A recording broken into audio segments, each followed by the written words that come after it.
It took me only 2 months to become a superhost on Airbnb. I had over 25-star stay reviews in my first 2 months, and I did a few things right and a few things wrong. Let's talk about how I became a superhost very quickly. Nice flippin' choice. What's up, you short-term rental savants? It's Garrett Brown from the Nice Flippin' Choice channel, back again with another acronym video, STR, Airbnb, VRBO, ABC.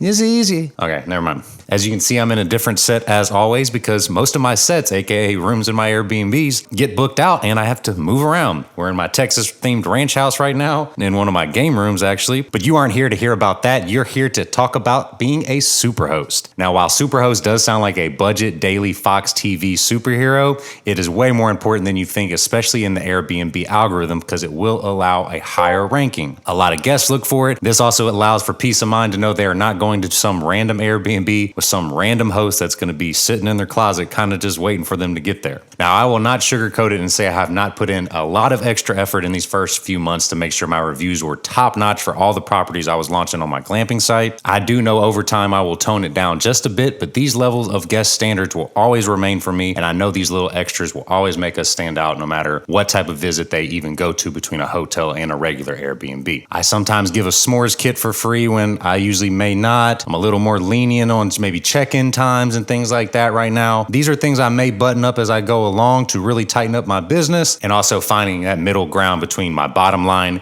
and making sure the guest is satisfied with the amenities. Now, I do have a background in hospitality management. I went to the University Hilton College for hotel management training, and I've also worked in different restaurants and things like that over time, really learning the standards that customers are expecting when they are going to different places. One really key of guest experience is to anticipate the things they are going to ask before. Think about things you would be wanting if you were going to an Airbnb. Think about things you're wanting if you were trying to go to any type of vacation. What are some small amenities that you could add that will really trigger the guest to feel like it was a personalized experience and that you went above and beyond for them? Now, earning superhost status really entails with 4 things. You need a 4.8 overall review out of 5 stars on Airbnb. You need to host at least 10 stays within an amount of period, or there's one where it's a certain amount of days over the years. You have to have less than a 1% cancellation rate, and you need to have at least a 90% response rate. This is why you always need to reply to every single message. Even if you don't really want to reply to the message, it's something that you need to either set automatically, get a VA to do for you, or you just have to go in and answer every single one. You do not want to leave any of them unopened or not answered. On my way to my journey of superhost status, dun, dun, dun, dun, I will list some of the do's and don'ts I have learned through my years of hospitality and dealing with the guests now on these short-term rentals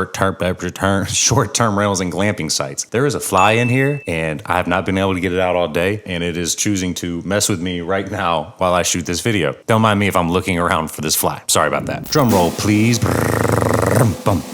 Now, with the do's and don'ts, I will go back and forth and list out some of my favorites, but not in any particular order. Now, my first do is provide a welcome basket or a case you forgot things type of basket. This is something I usually provide, and that's very relatively cheap. Small snacks, like maybe some Rice Krispie treats you can buy in bulk at Costco, pretzels, maybe some gum, some small chocolates, small things that really aren't going to break your bottom line, but that will make a small basket look full. The other things that you should provide too as well, in my personal opinion, depending on how different guests sleep, is I provide earplugs, eye face mask in case my curtains don't work and some of the lights come through. Also provide tiny lotions, or at least one big bottle of lotion in the bathroom. And then I always will provide very small toothpaste and toothbrush kits, just because this is an extra add-on that I know personally when I go to a hotel and I don't have one and I can ask for a toothbrush at the hotel for free and they give it to me. It is an amazing thing for me, because I do not want to have to go to the gas station at 1 a.m. realizing I can't brush my teeth. Tastes just straight Dos Equis maybe from the night. Don't tell anybody. Shh. But there are a few other little trinkets you can add into it, but guests will just love this. It's just a little extra touch and makes it feel a little more personalized for them, and they're going to really enjoy some of the trinkets you put in there, I promise. My first don't is don't be cheap on your sheets. Get high quality sheets, 100% cotton,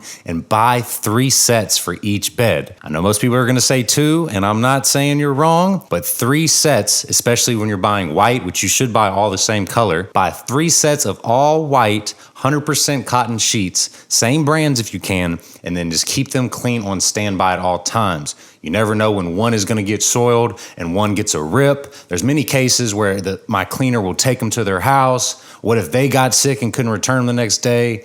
You could get away with 2, absolutely, but my peace of mind has been so much better with 3, and the systems have worked really well because if a guest really ruins some sheets or some of them start to fray for some reason, you'll be able to have backups and really be able to maximize all your cleaning time and not have any downtime doing laundry or going run for sheets. The sheets are critical in your bed because as the bed makes up a huge portion of stays for most people, one of the few things people talk about in every single stay is how they slept and how the bed was. Sheets are a big part with that. Get the best sheets you can. Do not skimp on that, I promise. My second do is ask for reviews. Don't be afraid once the guests are gone to send them a message and say, hey, hope you enjoyed your stay. Can you leave me a review on Airbnb? Or if they're doing a direct booking, which I'm hoping you're trying to push, ask them for a Google review. Sometimes a guest just needs a simple ask and they'll feel like they need to go ahead and complete the task for you and they will leave you a review. Hopefully the stay was good for the guests and you're not asking for a bad review coming in, but this all goes back to making sure the guest experience is perfect for them. If you worry about the guest experience to begin with, the review will be great, I promise it. I've had several things go wrong on some of my Airbnbs, and because I worried about the guest immediately, sympathized with the problem,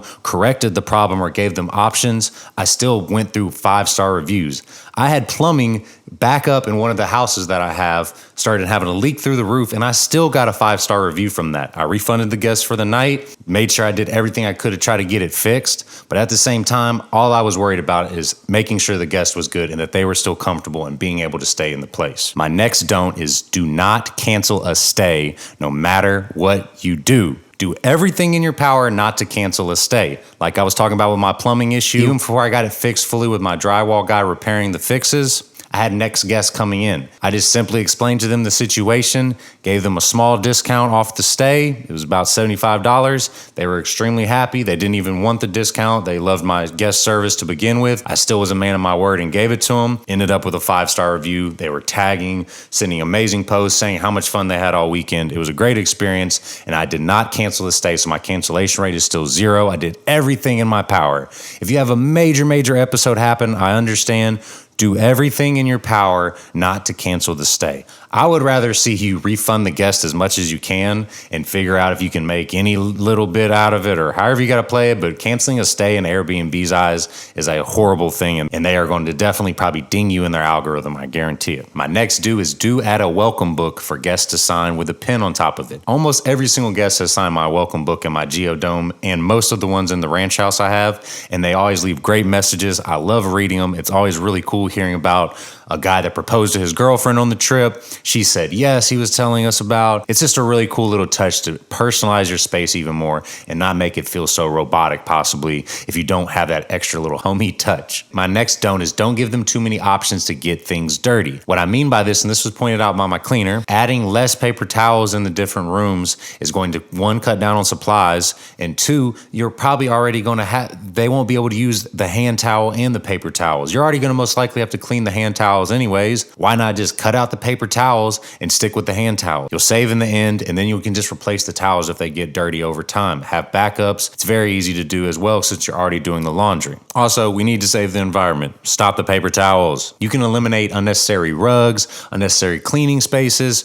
Have as little clutter as you can to eliminate dust and other things like that. Just make your cleaner's life as easy as you can and also make the place as easy to maintain as possible. And my last few do's, I will rattle them off for you. Do set up automatic messages in your whatever your PMS property management software is. You need to be able to send guidebooks, codes, ask the guests how things are going, send them a message on the day of leaving about what are the things they need to do at checkout. All of these can be automated. Do get hotel size shampoo, conditioner, and body washes. Get the clear plastic bottles with the hooks on them that you don't, you use this little putty behind them. You put them in the shower. Just fill those up with the big hotel gallon size shampoo, conditioner, and body wash. I promise you'll save a lot of money and the guests will love it. They use the body wash all the time. Stock up on the body wash. They will love it. Once they're done using up all your body wash, they will be so fresh, so clean. I hope this video was so fresh, so clean. Ain't nobody dope as me. And I'll see y'all in the next one. Peace.